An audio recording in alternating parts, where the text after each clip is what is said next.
Hello and welcome back to Imagination Mansion.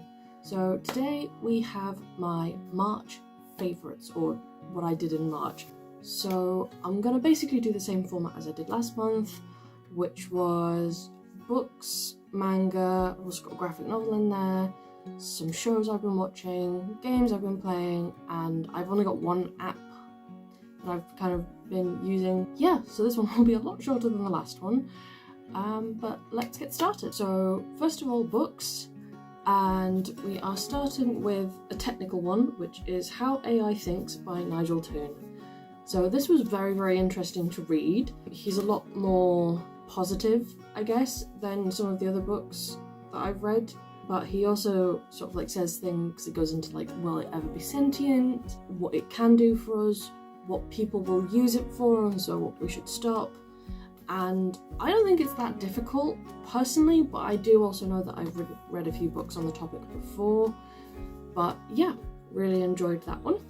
Next up is this one, which is Blue Stockings by Jane Robinson.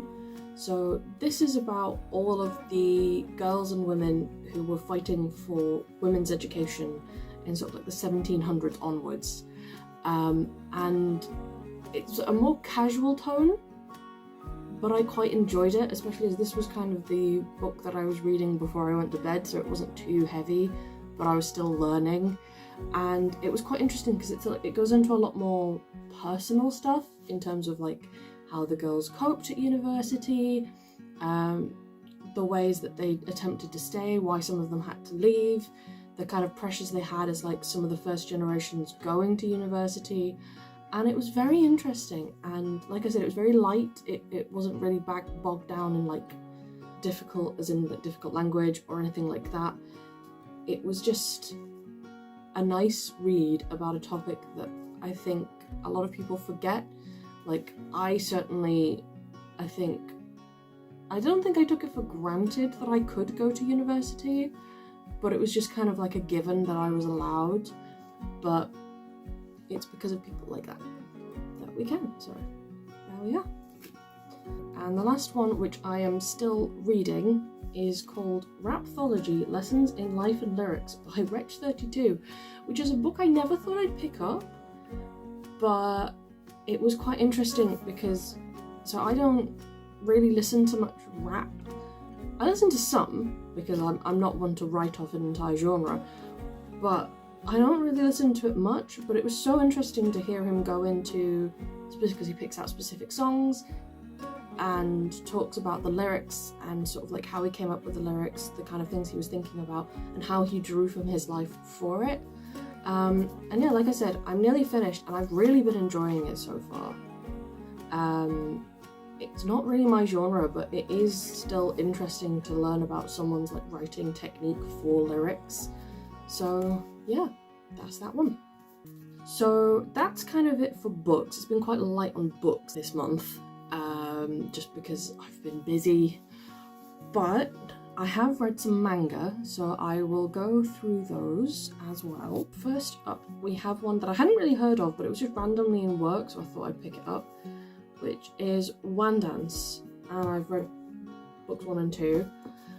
It's so interesting. So it's basically about this guy who's basically a really shy boy with a stammer, and he's kind of shy, kind of just like stays quiet and has a group of friends but kind of like chills on the outside kind of thing, until he sees a girl dancing and goes, oh my god, that looks so much fun, and decides to join the dance club with her. And it's kind of about him coming out of his shell and also learning how to dance and things like that. So yeah, it was quite nice. It was also like an interesting art style as well. It's not usually an art style I go for, but I really enjoyed it. So that's that one. Next one is definitely a more well-known one. It's one that's quite recent, but it's kind of blown up. It's Dan to Dan. I've actually been really enjoying this. So I've read the first 2, I do have the next 2, and I'll probably will pick up the anime, to be honest. Like, it is weirdly explicit, like the topics that they talk about, if you know, you know. But I do really enjoy it as someone who does like sort of like ghosts and spirits and alien stuff. Like, I'm interested in both things. It was nice to see the characters like one of each, because so she doesn't believe in aliens, he believes in aliens, she believes in spirits, he doesn't, and so it's them coming together and sort of discovering that like both of them are real and having to figure out how to deal with them now that like they're out there and they're now coming for them.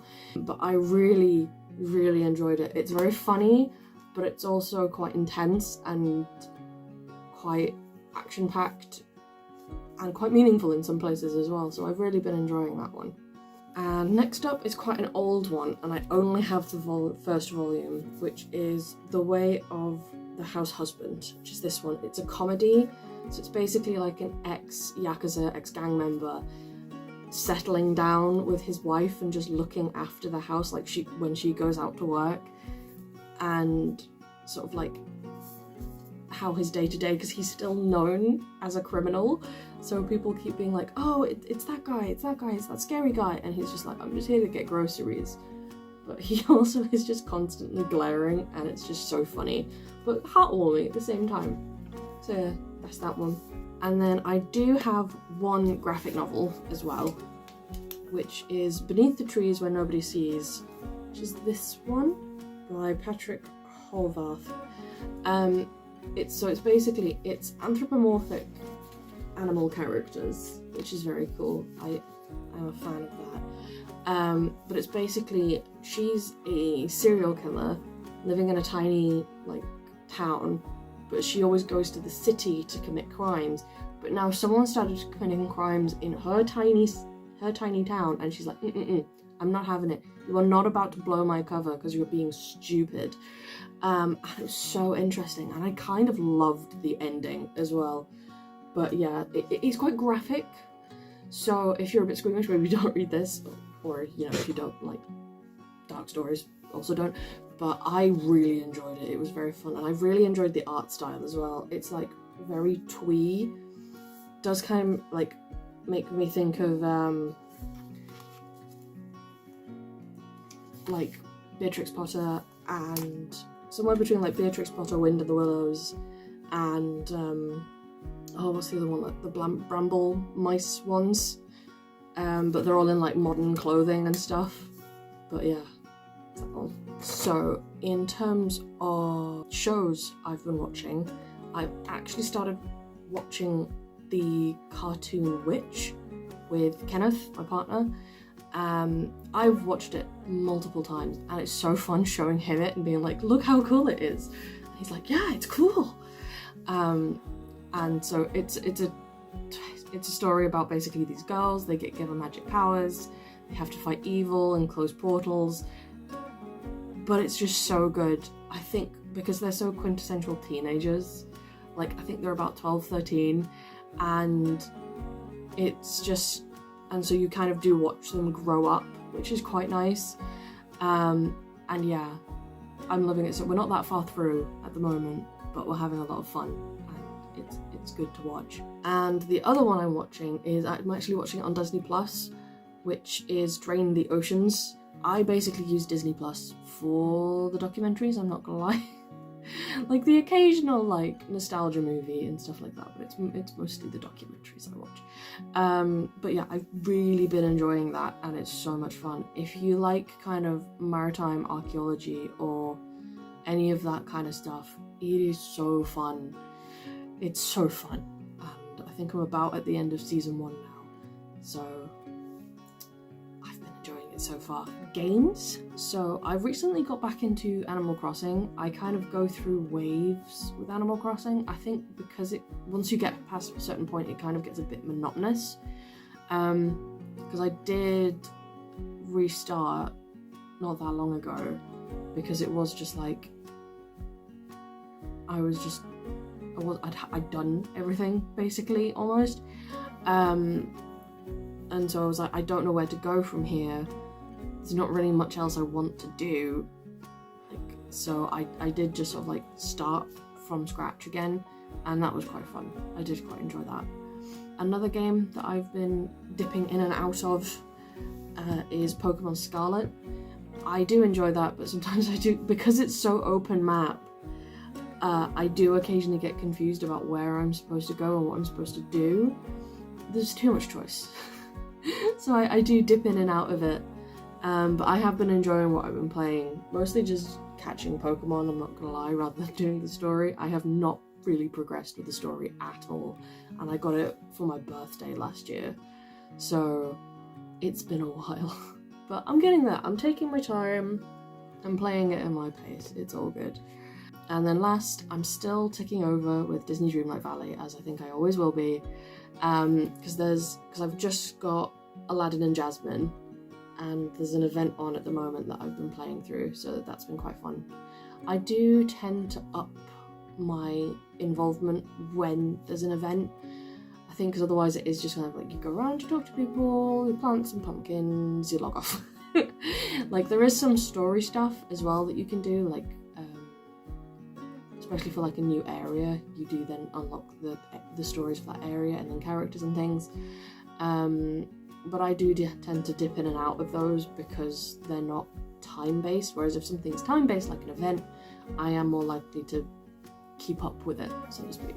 And then last up, in terms of apps, the app I've been using a lot recently is actually Notion. I've been using it for world building, which is actually quite fun.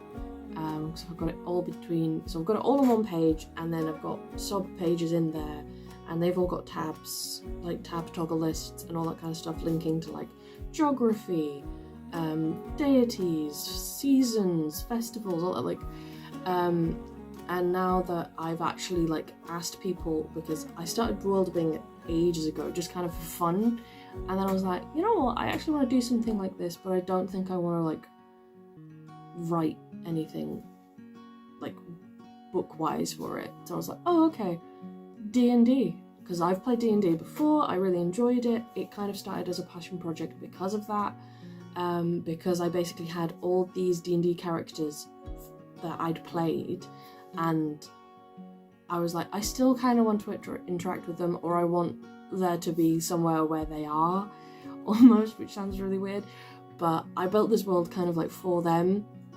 And then I was like, oh, okay, I actually want to do something with this. So I've asked some friends, and they've given me the go-ahead, and so I've actually started planning a D&D campaign for them, which will be very fun.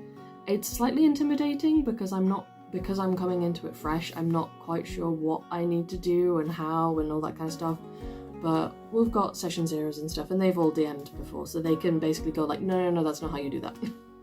Or like, oh, maybe, hint, hint, do this bit. But I am looking forward to that, and it's one of those things where I'm stressed, but it's a good stress. It's a happy stress. But yeah, bit of a shorter one this time, but considering how long last time was, I'm quite thankful for it. And my month has been kind of just world building most of this month, and having conversations with players and making notes, because a lot of my notes I've actually just been making in notebooks, because I find it a lot easier to articulate myself and figure things out when it's on paper rather than on computer. I will then transfer things onto, like I said, my Notion page, but that's mostly just so I'm not having to flick backwards and forwards and remember what page everything's on. Whereas if they're all just in tabs on my computer, I know exactly where to find them. So yeah, that's been my month. And then the end of this month has kind of been quite family heavy. Like, my partner's family came up for his birthday, because it's his birthday earlier this week, and so it's just been a lot of spending time with relatives, which has been nice, actually. And because they were coming up for sort of like Mother's Day time, we then had Mother's Day for my mother the week before, so that she still had her special moment. So that was quite nice. So I have been very busy, which is why this is a little bit late, but I was like, but better late than never. So hope you enjoyed. If you did, give it a thumbs up and subscribe, because I am planning on making one of these a month and actually being on, like, the date might change, but there should be one every month. And like I said, it might be a little bit late, it might dip into the next month, but I am determined to make one of these a month. And then after that, after I've kind of gotten back into the creator mindset, I think I'll probably be able to branch out a bit more. So that's the plan. And yeah, I'll see you next month.